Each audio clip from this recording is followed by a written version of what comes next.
Hey guys, what's going on? It's Ash here coming at you today with 5 of my best decks to get you guys 20 wins in the 20-win CRL challenge. Now guys, before I give you the decks, just a quick disclaimer. Obviously, I've chosen decks that have a relatively low skill cap, so you won't be seeing some bait decks. We won't be seeing Expo today, or Hog Cycle for that matter, because as kind of evidenced by the Pro Challenge, those decks take a little bit more skill to master. My goal today is to give you guys, in my opinion, the top 5 decks played by pros that you guys can use and have immediate success with, hopefully getting 20 wins in the challenge. So if you have another deck that you like and you're comfortable with, by all means use that deck. Okay, let's get into the decks, guys. Let's quickly review them, then we're gonna hop into the gameplay today. Got a lot in store for you guys, so let's get right to it, right? So the first deck is gonna be an altered bridge spam deck. Now, this deck is very similar to the bridge spam deck that we saw in the Pro Challenge. However,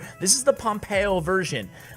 You guys can use whatever you're comfortable with. Some versions have poison instead of fireball and ice spirit instead of arrows. Not every version runs 3 spells, so certainly make the tweaks that you're comfortable with. Deck number 2 is going to be kind of the classic 3 Musketeers with the minor. Of course, we do have the Bandit in this version. Bandit can be subbed out for Battle Ram or Dark Prince, whatever you're more comfortable with.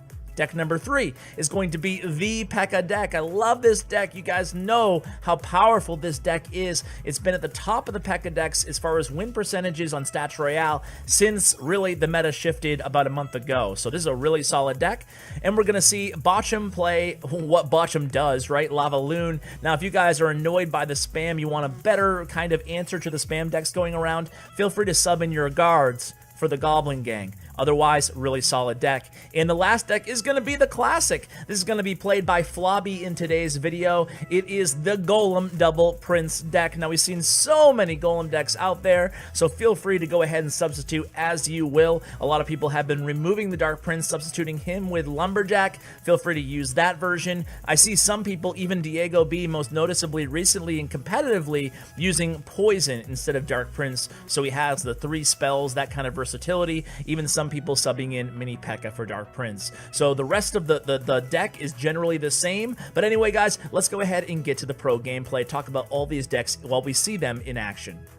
Alright guys, so the first replay is going to be Azilies. You guys know Azilies, he's an absolute beast from France. He's going to be playing that P.E.K.K.A deck, the 3rd deck that we shared. By the way guys, we will move in 1.5 speed because I just want to get these decks to you guys.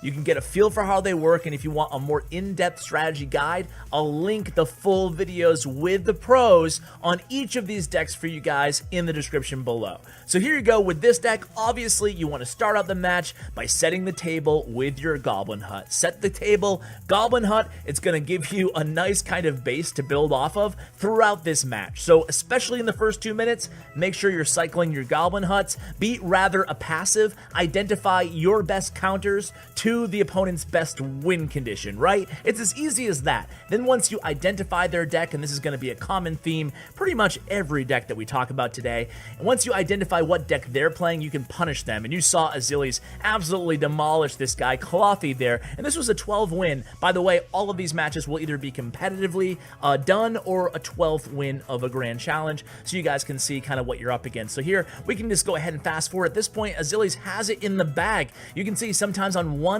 big lucrative counter push, you can totally secure the game using this deck. This deck is really good. Just be careful. Don't use your P.E.K.K.A at all in the first 2 minutes unless they play a Golem, unless they play something where you absolutely need it for a Giant. You mirror their tank with your P.E.K.K.A and you'll be A-okay using this deck. You can see from there, you just defend. Be careful with your spacing in this deck. Very important. You have Goblin Barrel, you have Flying Machine, and you have Zappies. Don't be afraid to play the Zappies in one lane with this deck to bait out a spell. Next deck's going to be, who else? It's Flobby playing this Golem deck, guys. I love this Golem deck. And you can see Flobby has a tough situation. There's no pump in his starting 4. Make that starting 5 cards.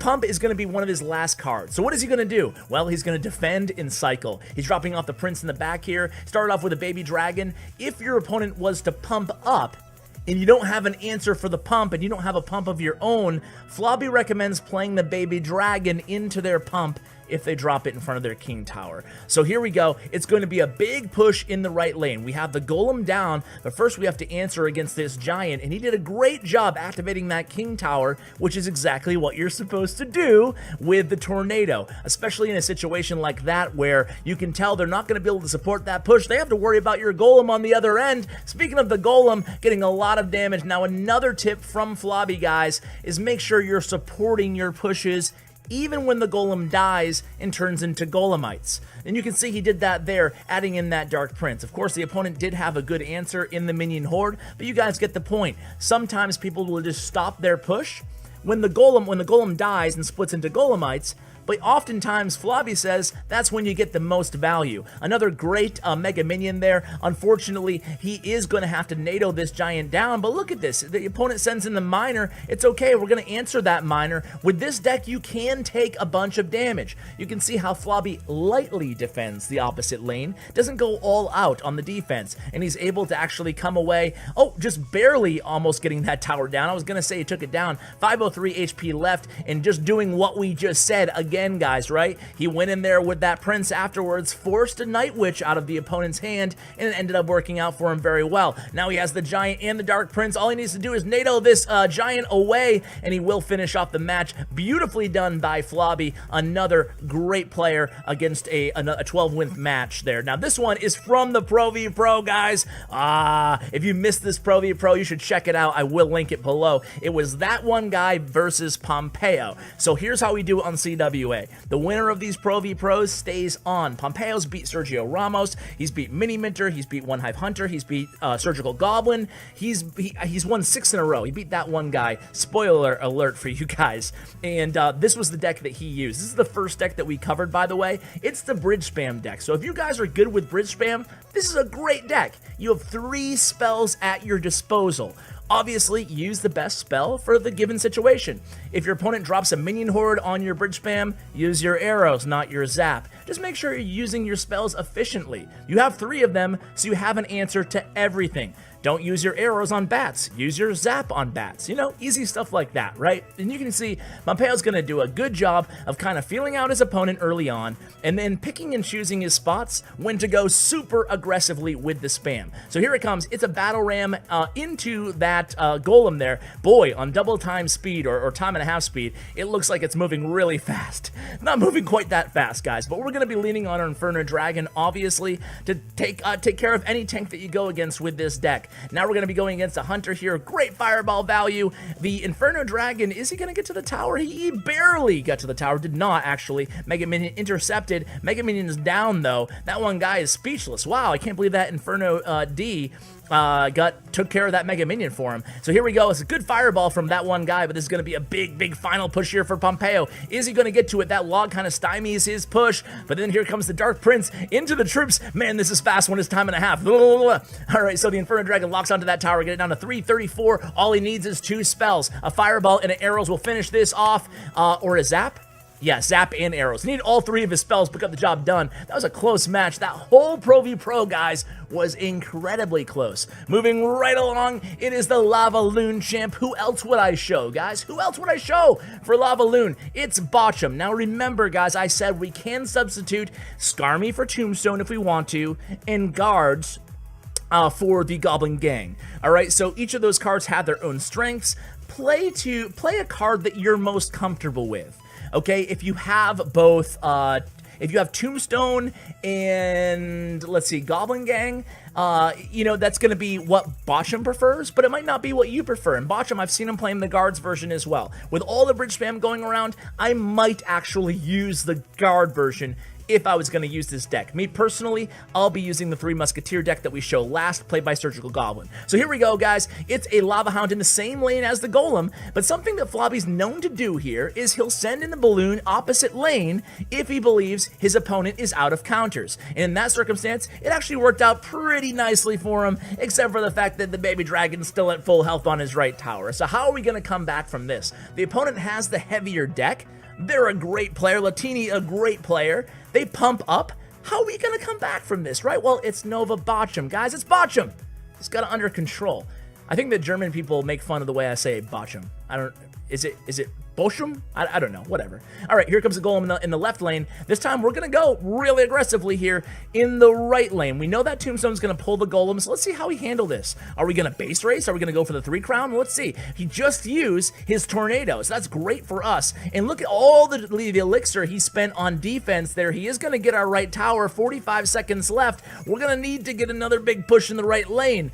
I can't believe he came back from this. It's crazy. So here comes the Lava Hound. We're going to definitely take that right tower. It's a matter of, are we going to be able to defend his push in the opposite lane? Lava Hound reaches the tower. We're just relying on Lava Hound to do the key brunt of the damage here to that right tower. Pups actually finish off the job, but now we're defending really, really brilliantly here. We use the Mega Minion kind of intercepting that other Mega Minion, then we drop the Lava Hound, boom, right on top. So all of a sudden, we're in the lead here, guys. We're going to go in all out here. Here comes the balloon. We know he has Night Witch, we know he has NATO, we know he has the baby dragon, and there's the NATO, but look at this, guys. Balloon gets to the tower, boom, fireball down, balloon drops the bomb, left tower down. Bochum is a god, Lava Loon god. All right, Surgical Goblin versus Soaking, and this is actually from ESWC Gamescom, guys, and this is a really good match here, but Surgical Goblin, who else plays Three Musketeers as good as Surgical Goblin? Well, maybe AK, maybe Donkey Kong, maybe Azilies, but he's up there, top 5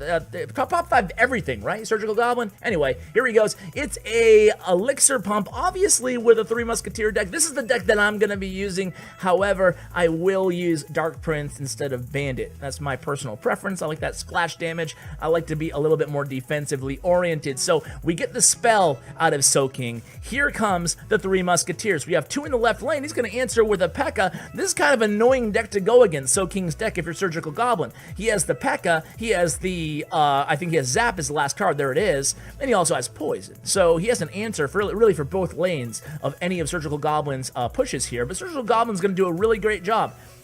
Obviously, with this deck, in the first 2 minutes, you're going to be seldomly using your Three Musketeers, guys. You're going to be using your Three Musketeers mainly just cycling them, especially with this deck. It's a little bit cheaper. Cycling them in double elixir time, trying to protect your pumps, very, very important. If you're going against a Three Musketeer deck, the number one thing you do if you have Miner is make sure you save that Miner for the pumps. Try to punish the pumps. Even better if you have Miner and a spell. But we're looking at it from Surgical Goblin's vantage point here, and you can see he has an opening here. He knows that Azilies actually use a ton of elixir there with the P.E.K.K.A. and everything he threw at him in the right. So he decides to go a little bit more aggressively in the right lane, gets that tower down to about 1400 HP, then cycling back to Three Musketeers again, and this is what I'm talking about, the relentless barrage of Three Musketeers. When you get into double elixir time, he has 2 in the left lane just chipping away. That tower's now down to 500, 400 damage, and the Bandit's actually going to get through. The Bandit, the one that I replaced, the card that I replaced, gets through, guys. I'm wishing you guys the best of luck. Huge shout out to all the pros that I highlighted in this video. I wish you guys get 20 wins. I really hope you guys get 20 wins. Let me know in the comments below if you do or you don't. We have a few hours at the time of this recording before it actually goes live. So, guys, just wishing you the best. Thanks so much for watching. Huge shout out to Bren Chong, my YouTube partner, and Stats Royale, new partner on the channel. Check out all the information in the description below, guys. Thanks, and as always, take care, guys.